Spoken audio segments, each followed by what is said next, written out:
Dito sa Papa Dudut Stories, ikaw ay hindi nag-iisa.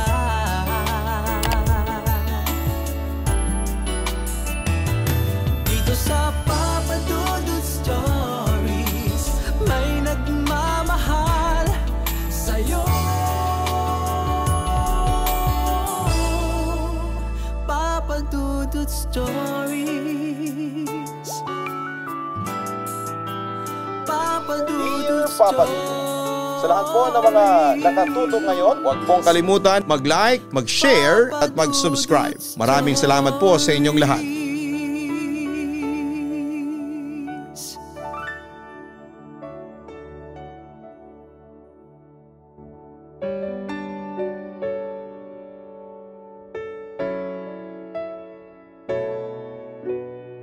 Una sa lahat ay binabati ko ng isang magandang gabi ang lahat ng mga ka-online na nakikinig ngayon. Isa po ako sa mga diehard fans ng programa ninyo sa radyo mula noon hanggang ngayon. Kaya naman tuwang-tuwa ako nang nalaman ko na meron kang YouTube channel.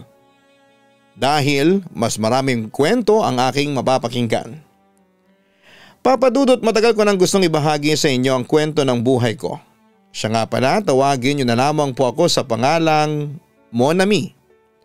Laking bukid noon at galing sa isang broken family. Bata pa lamang ako nang iwanan kami ng aking nanay at napunta ako noon sa pangangalaga ng tiyuhin ko. Pero Papa Dudut, naging kalbaryo ang buhay ko sa kamay ng tiyuhin ko dahil parang hindi ka mag-anak ang turing nila sa akin. Dahil sa mga naranasan kong pang-aapi ay napilitan akong lumayas sa kanila at makipagsapalaran sa Maynila. August 1999 nang mapadpad ako sa Muñoz sa Quezon City at nagtrabaho ako doon bilang tindera. Samantala ay nakakuha ko ng impormasyon mula sa mga kamag-anak tungkol sa address na tinitirhan ng nanay ko sa Sangangdaan, Quezon City. Kaya agad ko ring iyong pinuntahan. Monami? Ikaw ba talaga yan? Ikaw ba talaga yung bunsong anak ko kay Nestor? Tanong sa akin ng aking ina. Opo, ako nga po, naiiyak kong sagot sa kanya. Pagkatapos noon ay nagyakapan na kaming mag-ina. Malit ka pa noon nung iniwang kita sa tatay mo. Pero ngayon ay ang laki mo na anak. Dalagang dalaga ka na, sabi pa niya sa akin. Mahabang taon na rin tayong hindi nagkita, inay. Yun naman ang paalala ko sa aking ina. Anak, patawarin mo ko. Patawad kung iniwan ko kayong 5 magkakapatid sa poder ng tatay ninyo. Hindi ko gustong iwanan ko kayo kaso ayaw kayong ibigay sa akin ng ama ninyo. Paliwanag pa niya sa akin kung bakit nawala siya ng mahabang panahon sa piling namin. Inay, matagal ko na po kayong pinatawad. Alam niyo po ba? Matagal ko na po kayong hinahanap. Kaya po ako lumuwas papunta ng Maynila ay para hanapin kayo. Inay, masaya na po ako ngayon kasi nagkita na po tayo sa wakas. Wika ko sa kanya habang hindi ko may paliwanag ang sayang nararamdaman ko ng mga sandaling yon. Samantala, pagkatapos noon ay pinapasok niya ako sa bahay. Nakaramdam ako ng kaunting hiya dahil nakatingin sa akin ang mga kapatid ko sa ina na tila nanunuri sa aking itsura. Ang iba naman ay walang pakialam. Ma, sino po yung kasama ninyo? Sabi sa akin ng aking kapatid sa ina. Tansya ko ay siya ang pinakamatanda sa anak ni inay sa pangalawang asawa. Jess, siya ang ate mo, Monami mo. Kapatid mo siya. Inform naman sa kanya ng aking ina. Napatingin ulit sa akin ang aking kapatid na si Jess, na Jess pa lang pangalan. Jess, kumusta ka na? Bati ko sa aking kapatid. Pero hindi sinagot ni Jess ang aking bati. Halata sa kanya na hindi siya masaya na makita ako. Ma, kapatid ko po ba talaga siya? Oo anak. Anak ko siya sa una kong asawa. Sana'y maging mabait ka sa ate Monami mo, ha? Ang sabi ni inay sa kanya. Pero hindi sumagot noon ang aking kapatid. Halatang hindi ako welcome sa kanya. Napansin naman yon ni inay kaya nagdesisyon na lamang siyang bumaling sa akin para ma-divert ang aking atensyon. Mon ami, 4 ang naging anak ko sa pangalawa kong asawa. 3 lalaki at 1 babae. Bali, 9 na kayong magkakapatid ngayon. Kwento pa niya sa akin. Nasaan na po yung pangalawa ninyong asawa? Maya-maya usisa ko sa aking ina. Wala na siya. Hiwalay na kami ni Noling matagal na. Wala na nga akong balita sa kanya eh. Kwento niya sa akin. Pero may bagong pag-ibig na ako ngayon. Nagulat naman ako sa aking narinig. At bago pa ako makapagsalita ay dumating ang lalaking tinutukoy ni inay na kanyang bagong pag-ibig. Tess, mahal, sabi ng lalaki sabay halik nito sa pisngi ng aking ina. O Boyet, hindi ka ba aalis? Anong oras na? Late ka na sa trabaho mo. Nag-aalalang wika ni inay sa kanyang bagong kinakasama. Huwag kang mag-alala. Nagpaalam ako sa supervisor ko na 12:00 na ako ng hapon papasok sa trabaho. Sino yung kasama mo? Tanong nito pagkaraang tumingin ito sa akin. Boyet, siya si Monami. Siya yung sinasabi ko sa iyo dati na anak ko kay Nestor. Inform ni inay sa pangatlo niyang asawa. Pagkatapos noon ay bumaling na siya sa akin. Monami, siya nga pala. Saan ka pala tutuloy? Tanong niya sa akin. Ang totoo po niyan wala po akong matutuluyan sa ngayon. Kakausapin ko pa lang po sana sina Tita Rina. Sagot ko naman. Naku, malayo pang Muntinlupa mula dito. Anak, dito ka na lang tumuloy sa amin. Offer niya sa akin. Naku, nakakahiya naman po yata kay Tito Boyet. Wika ko naman. Agad namang nagsalita ang pangatlong asawa ni inay. Ano ka ba, Monami? Ayos lang yon sa akin. At saka anak ka ni Tess kaya may karapatan kang kugkupin ng mama mo. At saka huwag kang mag-alala. Ayos lang sa akin kung titira ka dito. Papadudot mahirap ang buhay ng nanay ko. Kung kaya't nagpa siya akong tulungan sila. Nagsumikap ako sa pagkatrabaho bilang tindera tapos ay naging kasambahay ako. Pero dahil sa hindi naging sapat ang kinikita ko kaya nagpa siya akong mag-ibang bansa. Tandang-tanda ko ay may nagalok sa akin na magtrabaho sa Syria bilang domestic helper. May 2006 noong makaalis ako papunta ng Syria. Pero papadudot naging kalbaryo ang buhay ko. Dahil malupit ang mga naging amo ko. At pinapasweldo lamang nila ako ng $100 kada buwan. Kaya nang matapos ang kontrata ko ay wala akong naipong pera dahil lahat ng kakarampot kong sweldo ay pinapadala ko sa nanay ko at mga kapatid ko sa labas. Taong 2010 naman nang makapagtrabaho ko sa Qatar, lumalaki na noon ang mga kapatid ko at ang panganay ng nanay ko sa pangalawa niyang asawa na si Jess ay magkokolehiyo na noon kaya isang araw. Monami, anak, kumusta ka na dyan sa Qatar? Tanong muna sa akin ni inay nang sagutin niya ang aking tawag. Eto po, pagod na pagod, sagot ko sa kanya. Sa kada araw ako po ang naglilinis ng 3 palapag na bahay ng amo kong Arabo. Ako din po ang tagaluto, tagaplansya, tagalaba, tagalinis ng 3 kotse ng mga amo ko. Tapos ako din po nag-aalaga ng 3 anak nila.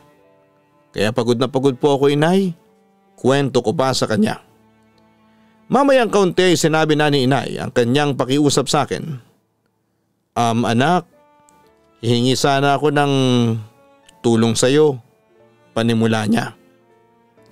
Si Jess kasi mag-aaral na sa kolehiyo ngayong darating na pasukan. Nakapasa kasi siya sa entrance exam niya sa napili niyang kolehiyo. Bali HRM ang gusto niyang kuhaning kurso. Anak, pwede bang tulungan mo ko sa pagpapaaral kay Jess? Huwag kang mag-alala, anak. Kapag nakatapos naman siya makakatulong naman siya sa iyo sa pagtataguyod sa pamilya natin. Pakiusap niya sa akin. Sige po, titingnan ko po ang makakaya ko. Pero hindi ko po maipapangako sa inyo, ha? Yun ang sinabi ko kasi wala akong kasiguraduhan kung kakayanin ko ang mas mabigat na responsibilidad. Medyo na-disappoint naman si inay sa sinabi ko. Anak naman, kapatid mo pa rin naman si Jess. Inay, hindi ko po sinasabing porket half brother ko lang po si Jess, hindi ko na po siya tutulungan. Tutulungan ko po siya pagkaklaro ko. Kaso inay, hindi ko po maipapangako sa inyo o sa kanya na matutulungan ko siya ng buo sa pag-aaral niya kasi maliit lang po ang sinasahod ko dito. Paliwanag ko pa sa kanya. Bakit, magkano bang sinasahod mo dyan sa Qatar? Usisa niya sa akin. Inay, ngayon ko lang po aaminin to sa inyo ha, pero $200 lang po ang pinapasahod sa akin ng amo ko. Pag-amin ko naman sa kanya. Ano, ganun lang kaliit? Hindi naman makapaniwala si inay sa aking sinabi. Nagsasabi po ako sa inyo ng totoo. Hindi po malaki ang kinikita ko dito bilang domestic helper. Kaya hindi ko po maipapangako sa inyo na makakaya kong akuin ng buo ang pag-aaral ni Jess. Wika ko naman sa kanya. Pero mukhang hindi naniniwala noon si inay sa sinasabi ko. Anak, wag mo naman sana kaming pagkaita ng tulong. Agad naman akong sumagot pagkarinig ko noon. Anong sabi po ninyo inay? Ako pinagkakaitan ko kayo ng tulong? Inay naman, halos lahat na nga ng sinasweldo ko pinapadala ko na sa inyo. Hindi po ako nagdadamot at kung may pera naman po ako hindi po ako nagdadalawang isip na magpadala sa inyo. Inay, wag niyo po sana akong pag-isipan ng ganyan. Hindi po ako madamot, ang sabi ko pa sa kanya. Samantala ay narinig ko namang huminga ng malalim si inay bago humingi ng paumanhin sa akin. Pasensya ka na anak ha. Hindi ko lang kasi alam kung saan ako kukuha ng perang ipagpapaaral kay Jess. Kung bata-bata lang ako maghahanap ako ng trabaho. Kaso ilang beses ko lang sinubukang maghanap ng permanenteng trabaho pero hindi ako natatanggap kasi sa edad kong ito. Mon ami, anak, ikaw lang ang pag-asa ko. Tulungan mo na si Jess. Para sakaling makatapos siya ng kolehiyo matulungan pa niya ang 3 pa niyang nakababatang kapatid. Ang sabi pa niya sa akin. At para maibsan ang pag-aalala ni inay ay isang pangako ng aking binitawan. Sige po, kakayanin ko po alang-alang sa kapatid ko. Hindi ko naman binigo ang nanay ko at inako ko ang pagpapaaral kay Jess sa kursong HRM. Papadudot nagsumikap talaga ako sa pagtatrabaho at kahit na $200 lang ang sahod ko kada buwan, ay naging masipag pa rin ako. Sa awa naman ng Diyos ay nakaya ko naman ang pagpapaaral sa kapatid ko. Pero noong 2011 ay isang masamang pangyayari ang hindi ko inaasahang darating sa buhay ko. Nakatanggap ako ng message mula sa aking pinsang si Gracia, kaya dali-dali ko siyang tinawagan. Mon ami, huwag ka sanang mabibigla sa ibabalita ko sa iyo ha. Si Tita Tess kasi, para bang hesitant si Gracia na ituloy ang kanyang sasabihin. Dahil doon ay nakaramdam ako ng matinding kaba. Ano ba kasi yun? Sabihin mo na sa akin, Gracia. Mon ami, patay na ang nanay mo. Nanlumo naman ako sa aking narinig na balita. Pero bakit? Anong nangyari kay inay? Bakit siya namatay? Kailan pa siya namatay? Yun ang mga tanong ko sa aking pinsan. Inatake sa puso ang nanay mo kagabi lang. Naisugod pa namin siya sa ospital pero hindi na rin siya umabot ng buhay. Nakaburo na siya dito ngayon sa bahay ninyo. Balita pa niya sa akin. Hindi ko naman mapigil ang umiyak ng sandaling yon. Yung mga kapatid ko, kumusta na sila? Tanong ko pa sa aking pinsan. Eto sila kasama ko. Nagdadalamhati sila hanggang ngayon. Nakikiramay ako sa iyo, Mon ami. Naiyak na rin nasagot ni Gracia. Ano, makakauwi ka ba dito? Hindi ko alam Hindi ako sigurado kung papayagan ako ng mga amo ko. Pag-aalinlangan ko. Subukan mong pakiusapan ng mga amo mo. Napauwiin ka nila. Siguro naman ay maintindihan nila ang sitwasyon mo. Mon ami, kailangan ka ng mga kapatid mo ngayon. Wala silang ibang masasandalan kundi ikaw lang. Pakiusapan ni Gracia sa akin. Papa Dudut, hindi ako nakauwi sa burol ng nanay ko kaya wala akong ginawa noon kundi ang umiyak na lamang. Hanggang sa nagkasakit ako noon pero nilakasan ko pa rin ang loob ko. At pilit ko pa rin kinayang lahat dahil ayaw kong mapabayaan ang sarili ko. Ako na lamang kasi ang inaasahan ng mga kapatid ko. Papa Dudut, pagkatapos ng kontrata ko sa Qatar ay nadestino naman ako sa Kuwait pero naging malas ako noon. Dahil nakatrabaho ko ang isang Bombay at isang Pinay na naging kontrabida sa buhay ko. Sinaraan nila ako noon sa amo ko kaya maaga akong napauwi. 2014 nang makabalik ako sa Pilipinas at nagpa siya na dito na lamang magtatrabaho. Kaso Papa Dudut ay sari-saring problema ang dumating sa akin. Nariyan ang pagrebelde ng kapatid kong si Jess na simula noong namatay ang nanay namin ay naging barkadero na. At nalulong na sa mga bisyo. Hanggang sa isang gabi ay nasangkot si Jess sa gulo. At pati ako ay nadamay dahil noong sandaling yon ay umawat lamang ako. Tinamaan ako ng bato sa ulo na para sana sa kapatid kong si Jess. Pero imbis na saklolohan ako ng aking kapatid ay nagalit pa siya sa akin dahil daw sa aking pakikialam. Kaya sa huli ay si Gracia na ang tumulong sa akin noon para madala ako sa ospital. Papa Dudut, nadala ko noon sa ospital at tinahi noon ang pumutok na sugat ko sa noo. Pero habang nandun ako ay hindi ako dinamayan ng kapatid kong si Jess. Baliwala lang sa kanya ang nangyari sa akin na siyang kinasama ng loob ko. Samantala isang araw isang katotohanan ang aking nadiskubre tungkol sa kapatid ko. Ano yung ginagawa mo ha, Jess? Tanong ko sa aking kapatid nang mapansin kong busy siya sa kanyang ginagawa. Agad namang nataranta si Jess. Wala ate, wala. Tipid niyang sagot sa akin habang gulat na gulat. Napansin ko naman na tila may tinatago si Jess sa akin. Kaya lalo akong na-curious. Nilapitan ko siya at kinapkapan. Nagpanik naman si Jess at tinulak ko. Samantala'y natanaw ko sa hindi kalayuan ang isang foil, isang lighter at isang sachet ng puting powder na kutob ko ay pinagbabawal na gamot. Droga ba to ha? Ano Jess, tama ba ako?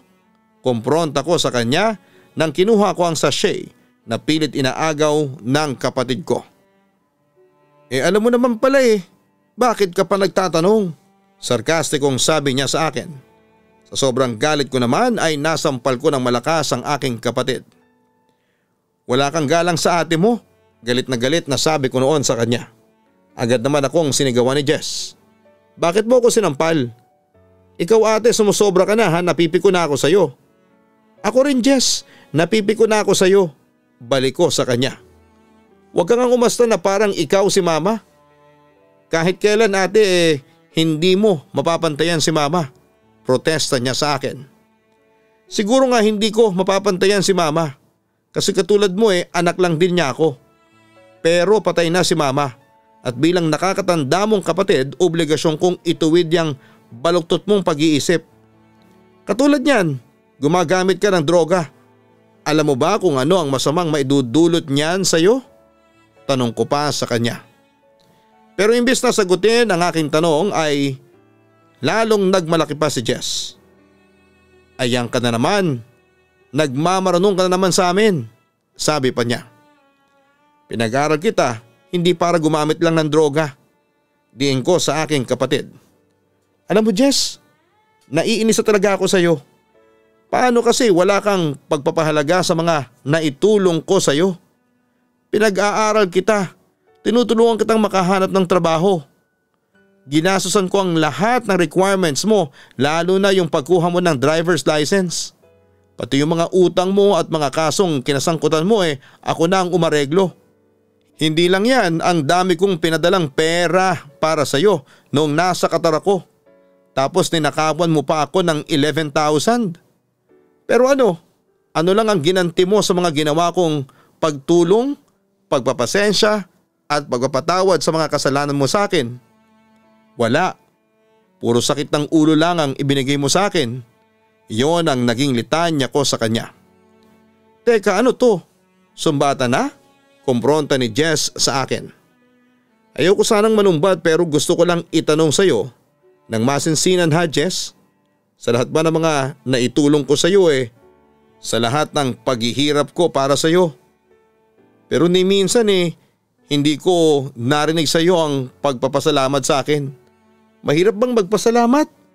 Salitang salamat lang, ipinagdadamot mo pa sa akin? Sabi ko sa kanya. Bakit ako magpapasalamat sa'yo? Kay nanay lang ako dapat magpasalamat. Insist niya sa akin. Anong sabi mo? Bakit nakalimutan mo Jess? Ako ang tumulong sa'yo. Kung hindi dahil sa akin, hindi ka makakapag-aral ng kolehiyo. Kung hindi dahil sa akin, hindi mo masusunod ang lahat ng gusto mo. Yon ang paalala ko sa kanya. Ang kapal ng mukha mo Jess, wala kang utang na loob. Kung ganyan ka lang pala, di sana hindi na ako nagpakahirap sa iyo. Dugtong ko nang hindi ko na matiis ang inis sa aking kapatid. Sana nga ate, hindi ka na nagpakahirap sa akin. Wika pa niya imbes na magsisi sa mga kasalanan niya. Oo nga, ang tanga-tanga ko kasi sinunod ko pa ang kagustuhan ni inay. Sana pala'y hinayaan na lang kitang maghirap. Pinagsisisihan ko na tinulungan pa kita Jess. Wala kang utang na loob. Wala kang kwentang tao. Galit na sabi ko sa kanya. Papa Dudut, sobrang sama ng loob ko sa kapatid kong si Jess. Dahil kahit na anong pangaral ko sa kanya ay hindi siya nakikinig sa akin. Nagpatuloy siya sa pagiging adik kaya madalas kaming magtalo noon. Hanggang sa noong September 2014 ay bigla na lamang siyang umalis sa bahay para pumunta ng Misamis kung saan ay naroon ang kanyang ama. Ay sa sana Papa Dudut dahil natahimik na noon ang buhay ko. Kasi wala akong kalam-alam na sinisiraan na pala ako ni Jess sa mga kamag-anak namin. Monami, ano yung nabalitaan ko na pinalayas mo daw si Jess sa bahay ninyo? Tanong sa akin ni Gracia. Nagulat naman ako sa tanong niya sa akin. Hindi ko kasi alam ang sinasabi niya. Ha? Anong sabi mo? Pinalayas ko si Jess? Hindi ko siya pinapalayas no? Pagkaklaro ko sa kanya. Yung kasi ang sabi niya sa mga kamag-anak natin. Walang awa mo daw siyang pinalayas kaya ayun, nagdesisyon na lang siyang bumalik doon sa probinsya ng papa niya. Kwento pa ni Gracia sa akin. Teka Gracia, lilinawin ko lang ha. Una sa lahat hindi ko pinalaya si Jess. Kahit na sakit siya ng ulo sa akin at black sheep, hindi ko siya pinalayas. Siyang nagkusang umalis dito sa bahay. Akala niya siguro pipigilan ko siya o di kaya iluluhod pa ako sa kanya para wag lang siyang umalis. Ang kapal ng mukha niya, ang sabi ko. Ganun ba? Tanging nasabi ni Gracia sa akin. Samantala ay nagpatuloy naman ako sa pagbuhos ng sama ng loob. Yan naman kasi ang hirap sa inyo. Nagpapaniwala kayo sa adik na yon. Malaki ang galit niya sa akin kaya sinisiraan niya ako sa mga kamag-anak natin. Siya na nga ang sakit ng ulo, siya pa ang galit. Hay nako, bakit kasi sa dinami-rami ng pwedeng maging kapatid, bakit siya pa? Hay nako Monami, tama na. Kapatid mo pa rin yon kahit na pagbalik-balik ta rin mo man ang mundo. Pagpasensyahan mo na lang ha. Payo na lang sa akin ng pinsan ko. Naku Gracia, matagal ko nang pinagpasensyahan ng lalaking yon. Punong-puno na nga ako. Buti nga't nagkusa na siyang umalis. At least, natahimik na ang buhay ko. Pero humanda talaga sa akin ang Jess na yan. Hindi ko palalampasin ang totoong paninirang ginawa niya sa akin. Wika ko. Pagkatapos noon ay agad kong tinawagan si Jess para kumprontahin sa mga paninirang sinabi niya sa akin. Ang kapal na mukha mong siraan ako sa mga kamag-anak natin? Sinabi mong pinalayas kita? Hindi ba ikaw naman ang kusang umalis dito sa bahay? Yun lang ba ang tinawag mo ha? Sinayang mo ang oras ko, sabi ng aking kapatid sa kabilang linya. Ang kapal talaga ng mukha mo Jess. Wala kang utang na loob. Pagkatapos kitang tulungan at paghirapan, eto lang ang igaganti mo sa akin. Anong klase kang tao? Kumpronta ko sa kanya. Alam mo ate, kung bakit ginagawa ko yun sa'yo? Nakakainis na kasi. Pakialamera ka, pati buhay ng iba ay pinapakialaman mo. Katwiran naman niya sa akin. Kaya ko lang ginagawa yun kasi ayaw kong mapahama ka. Kapatid kita eh. Yun naman ang katwiran ko sa kanya. Pwes hindi ko kailangan ng concern mo. Pwede ba ate, tigilan mo na ako? Tila pagmamalaki pa niya sa akin. Eto Jess, subukan mo pang siraan ako sa mga kamag-anak natin. Kakalimutan kong kapatid kita. Ilalabas ko ang lahat ng mga baho mo, lalo na yung pagiging adik mo. Pagbabanta ko sa kanya. Napupuno na kasi ako kaya ako na ang nagsabi noon. Sa palagay mo may maniniwala sa'yo? Tila ba naghahamon na siya sa akin? Huwag mo akong subukan Jess, kakalimutan ko talagang kapatid kita. Matapang na sagot ko sa kanya. Di kalimutan mo. Alam mo ate, kahit minsan hindi kita itinuring na kapatid. Hindi dahil lang kay nanay kaya kita tinanggap noon. Pero ngayong wala na siya, hindi na ako makikipagplastikan pa sa'yo. Balik pa niya sa akin. Nanlumo naman ako sa aking narinig mula sa aking kapatid. Naiyak ako kasi kahit na ano yatang gawin ko ay hindi na talaga kami magkakasundong dalawa. Jess, bakit ka ba ganyan sa akin ha? Ano bang kasalanan ko sa'yo? At ginagawa mo ito sa akin? Ginawa ko naman ang lahat para maging mabuting kapatid sa'yo. Sabi ko sa kanya. Pwede ba ate? Tigilan nyo na ang mga drama ninyo. Bumenta na yan. Pilosopong sagot pa niya sa akin. Sa puntong yon, nagdesisyon na akong magpakatatag. Sige, ito na siguro ang huli kong tawag sa iyo. Pero ito ang tatandaan mo Jess. Huwag ka sanang makaarma sa mga kalapastanganang ginawa mo sa akin. Bahala na sa iyo ang Diyos. Yun ang sabi ko sa kanya. Papadudot simula noon ay sinarado ko na ng tuluyan ang puso ko sa kapatid kong walang utang na loob. Nabalitaan ko na lamang na dinala siya noon sa rehab ng mga kamag-anak ng kanyang ama. At sa awa naman ng Diyos ay nabalitaan kong nagtagumpay naman yon. At tumigil na raw sa paggamit ng droga ang kapatid ko. Sa ngayon ay isa ng rider ng isang fast food chain si Jess. At may sarili na ring pamilya. Pero hindi pa rin kami nagkakabati hanggang ngayon dahil ayaw niyang mag-reach out sa akin. Para ba kasing nagmamalaki pa siya sa akin. Hinayaan ko na lamang siya papadudot at ipinagpasa Diyos ko na lamang siya. Samantala single pa rin ako hanggang ngayon at nag-iisa sa buhay. Pero ayos na rin kahit na tinutokso na ako ng ilang mga kaibigan na napag-iwanan na ako ng panahon. Nananatili lang akong positibo sa buhay. At umaasa na isang araw ay tuluyan na ring aasenso ang buhay ko. Papadudot, hanggang dito na lamang ang sulat ko. Maraming salamat kung mapipili po ninyo itong i-upload sa inyong YouTube channel. Muli, God bless and more power sa inyong istasyon. Lubos na nagpapasalamat, Mon Ami. Nakakalungkot na malaman na hanggang ngayon ay may gap pa rin kayong magkapatid. Pero Mon Ami, naniniwala ako na darating din ang panahon na magkakabati din kayo at marirealize ni Jess ang mga pagkakamali niya.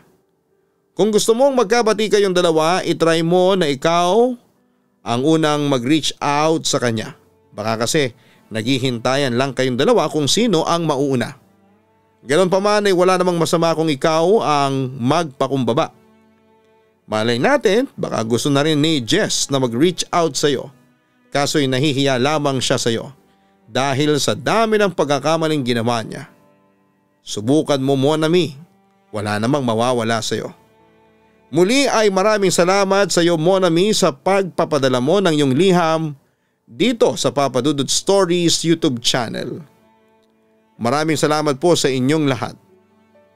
Huwag kalimutan na hanapin po ang Kaistorya Horror YouTube channel para po yan sa araw-araw na upload ng mga nakakatakot na kwento. Ganon din ang Gian Gianna Vlogs na weekly po ninyong mapapanood ang aming mga personal vlogs. Maraming salamat po sa inyong lahat.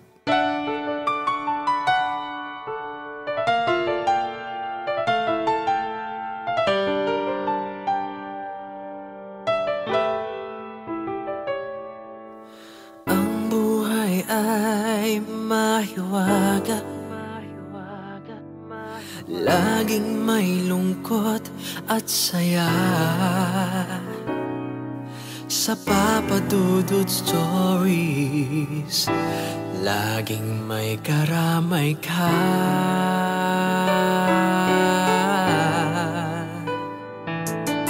Mga problemang kay bigat, dito ay pakikinggan ka. Sa Papa Dudut Stories, kami ay iyong kasama. Dito sa Papa Dudut Stories, ikaw ay hindi nag-iisa.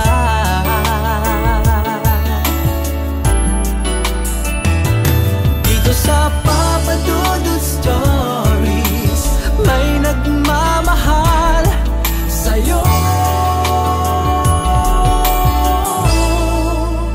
Papa Dudut Stories, Papa Dudut Stories,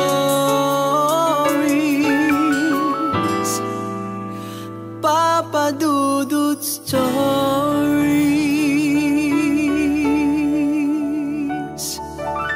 Hello mga ka-online, ako po ang inyong si Papa Dudut. Huwag kalimutan na mag-like, mag-share at mag-subscribe.